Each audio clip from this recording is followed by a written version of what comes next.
pleasure to meet you again through our talk show, Emotional Health Talk. And today I have with me a very special guest, Mr. Joseph Hobbs from Restoring Your Heart Ministry in the USA. I will let Mr. Joseph Hobbs introduce himself later, but I will start with letting you know that this episode is part of a series called Conquering Shame.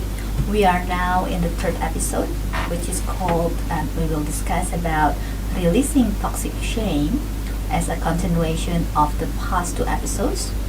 And this series of Conquering Shame is actually a part of Restoring Your Heart program.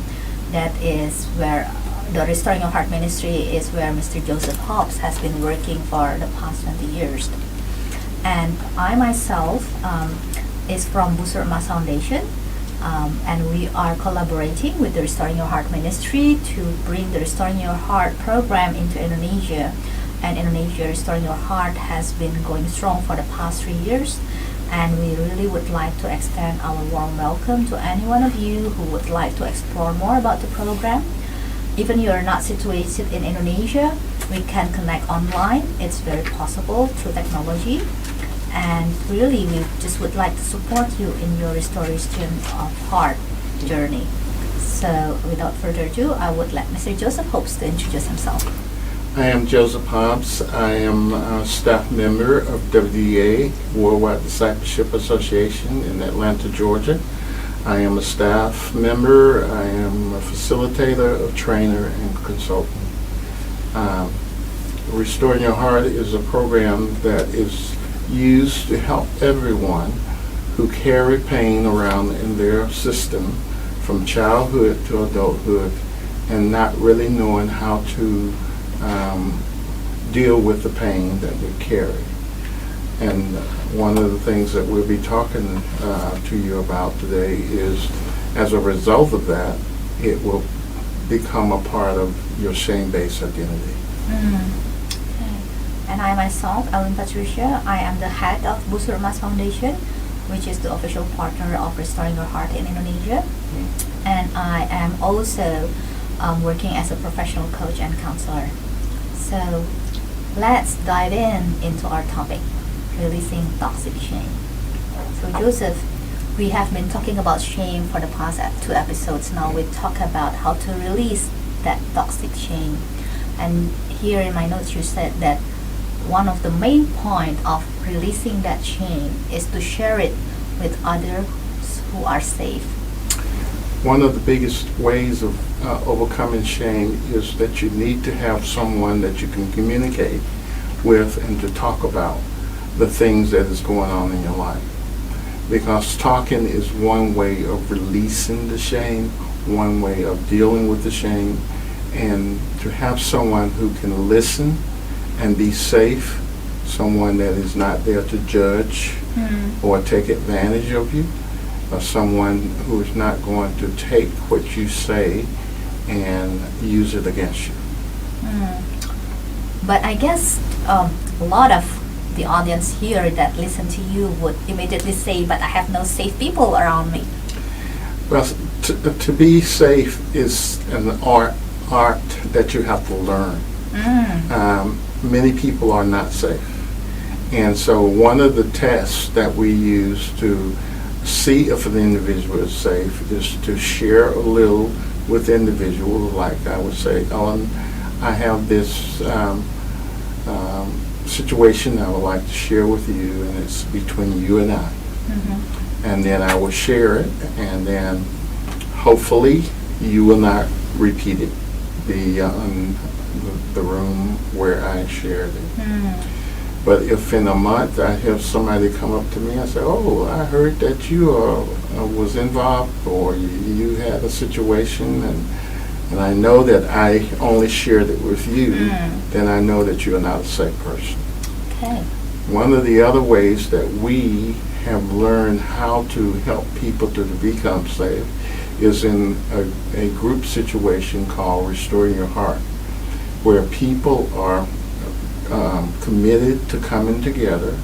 We have a covenant, and within that covenant we have specified that everything that is shared in the group stays in the group, And through that process of going through the 14 lesson, you learn how to become a safe person, as well as learn how to have safe people to hear what you have to share. Okay, so you're saying I got two main points that I'm hearing from you. One is that a safe person, one of the characteristics of a safe person is that he or she can hold the confidentiality Right. of what is being shared. Right. And also, being a safe person is not something that comes automatically in a person. Right. It is something that you say is an art that, and also I guess must be practiced Yes. to hone that skill of creating that art. Right. And you mentioning about this process of in a group process Yeah. that's called the Restoring Your Heart that we have been working on. Right. And in the group, as you share and you listen to other people share, you are connected by what they share, because sometimes I think I'm the only one that's has dealt with this issue or had this to happen to me. But as I listen, one of the main skills in the group is learning how to listen to people rather than trying to think about what are you going to say to that person and try to encourage that person. The key is to listen. I see. Wow. So, second point. The first point you were mentioning is safe person can hold the confidentiality. Right. And secondly, safe person listen more Mm. compared to advising, Right. listen more compared to even encouraging. Right. So listening is actually a very important part on being a safe person. Yes. But I guess all of us are not born automatically to be good listeners. Like you said, it has to be trained and practiced. Yeah. The more you practice, the better you become. Practice makes perfect, they say, yes.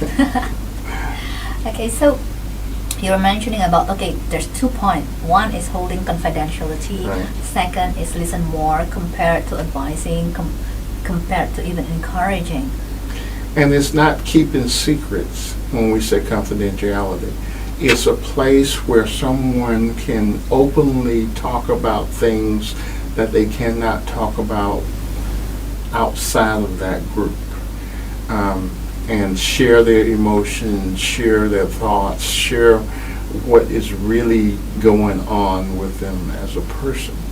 And people become very close. They build relationships that are very deep and close, so that at the end of the process, which is 14 weeks, they become friends, and they become trusting that the whole group, and they can realize that the whole group is become a place and people that they can go to from now to talk about anything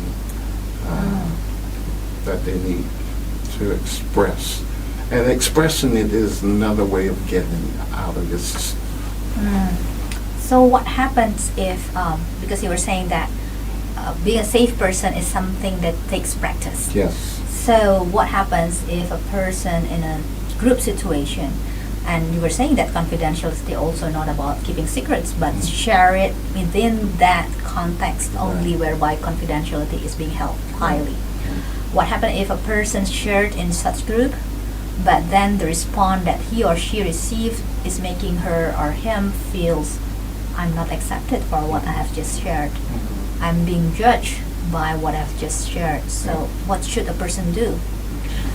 Well, in the group, it's, the facilitator is the one who models what a safe person is about and how to share, and he or she usually is the first one to demonstrate that within that group. And then throughout the group, he will help coach people to be safe and to learn how to recognize and not judge. And once a person have that confidence that, yes, in this group, we don't judge, we listen to each other, we authenticate the story that is being told so that we believe what is being said, We do not judge. We do not give it unsolicited advice. Okay, so you were saying that the facilitator will be the person who makes sure that the group is safe for Right. people to release their toxic shame. Yes. But what happens if the facilitator that actually being judgmental? What should the person do?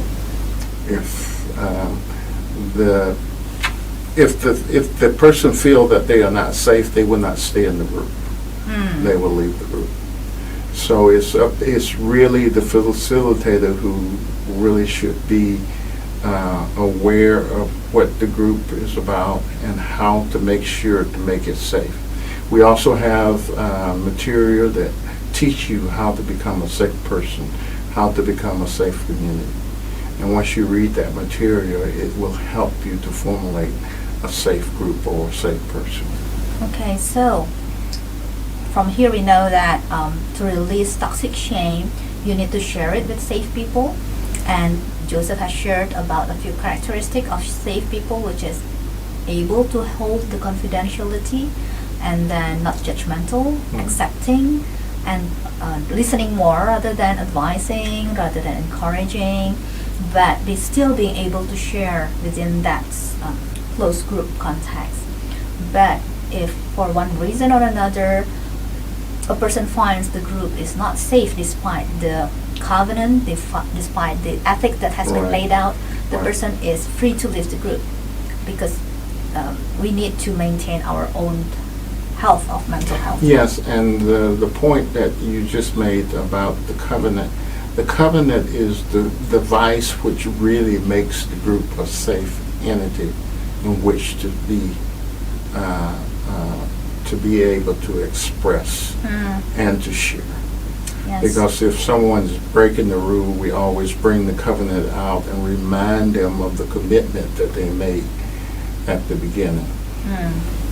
So you are truly free to join any Restoring Your Heart group, and you can just freely connect with us if you feel interested to join such group whereby you can share your issues with safe group of people, so that you can release your toxic shame with that safe people. And if you find the group is not still safe, you still have the freedom to walk away from the group. Okay.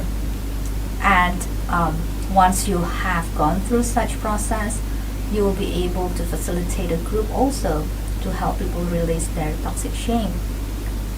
And of course, the ability of a facilitator to hold the group safety would somehow be reflected in the group's sustainability, I suppose. Right.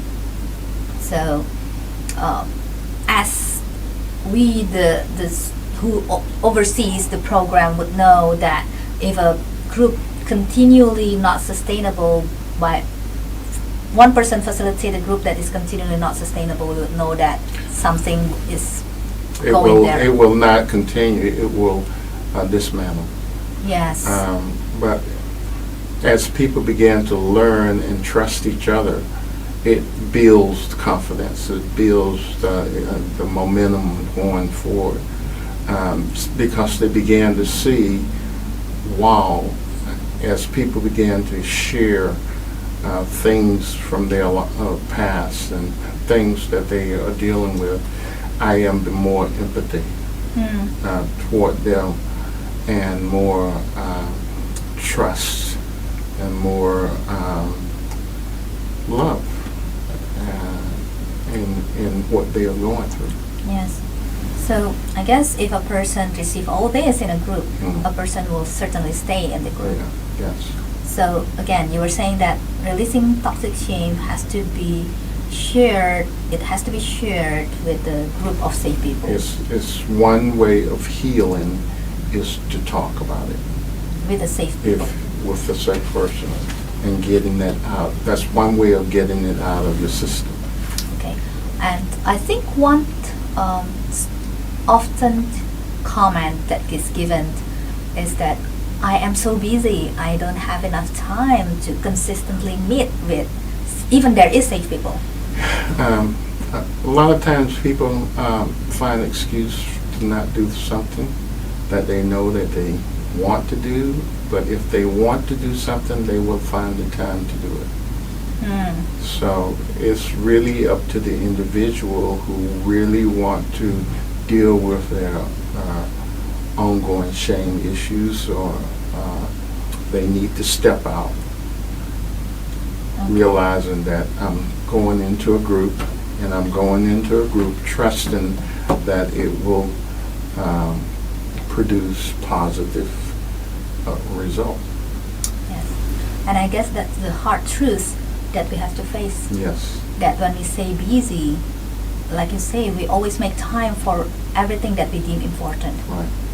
And so when we say busy, it just reflects our priorities in life. And our emotional health is very important, that we need to deal with that, because otherwise it will continue to be as stress in our bodies, and or sometimes it will cause illness.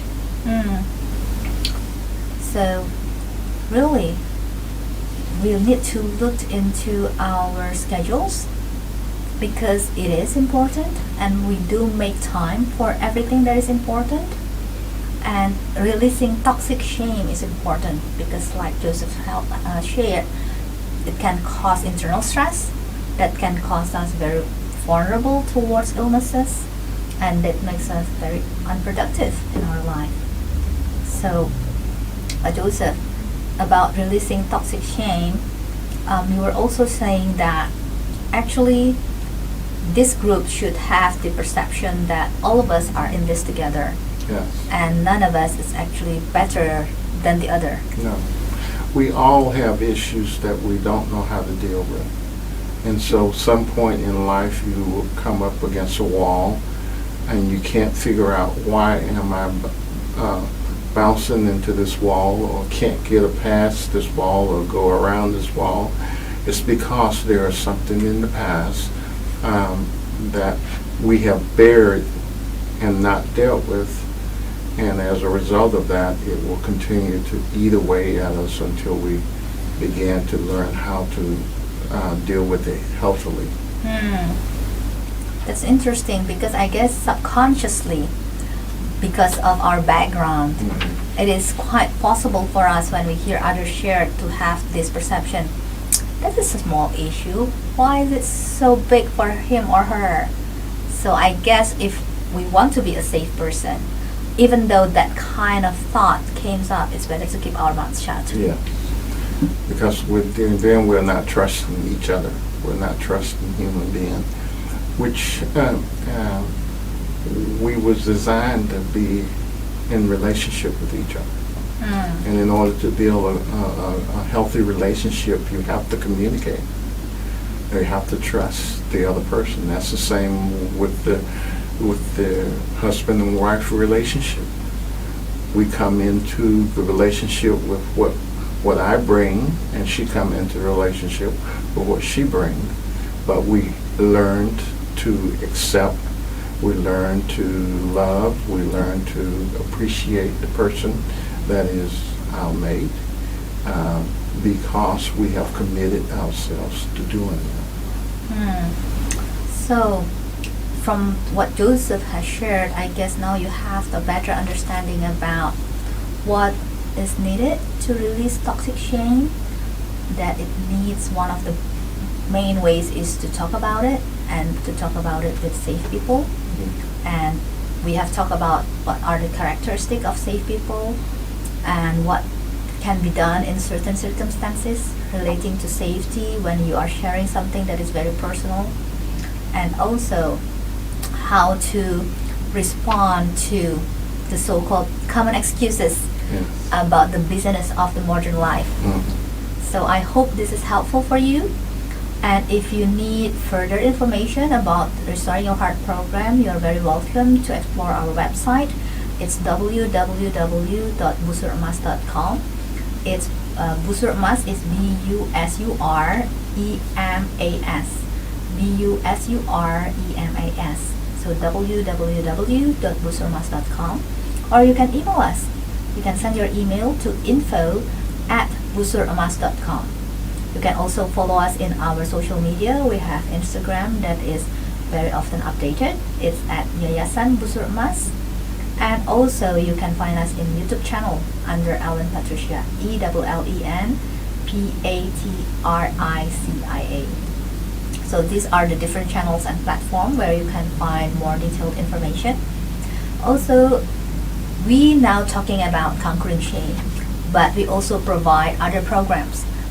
We help people to understand their emotions better through understanding emotion program, which helps people to understand especially those negative emotions, and not just to understand but also to manage those negative emotions better. We also provide processing pain program, which helps people to identify most often time subconscious pain that has been residing within them for a long time that they themselves may not be even aware of. And after being identified, how to process that emotional pain, because we provide the guidance through the workbooks, so that at the end of the process the person can reach full acceptance, can reach full forgiveness for others, for themselves, even for God that they worship. So if you need any of this program, feel free to contact us through the different channels that we provide. And we invite you to really fly high in your life, but to fly high you must let go of anything that weigh you down. So we are here to support you and to help you letting go of everything that weigh you down, so that you really can fly high and fulfill your potential. So with that, I would like to take leave, and we will see you again in our last episode for the Conquering Shame episodes. Our last episode will be on restoration from shame. So keep updated about our schedule, and I look forward to meeting you again in our next talk show. Till then, stay blessed.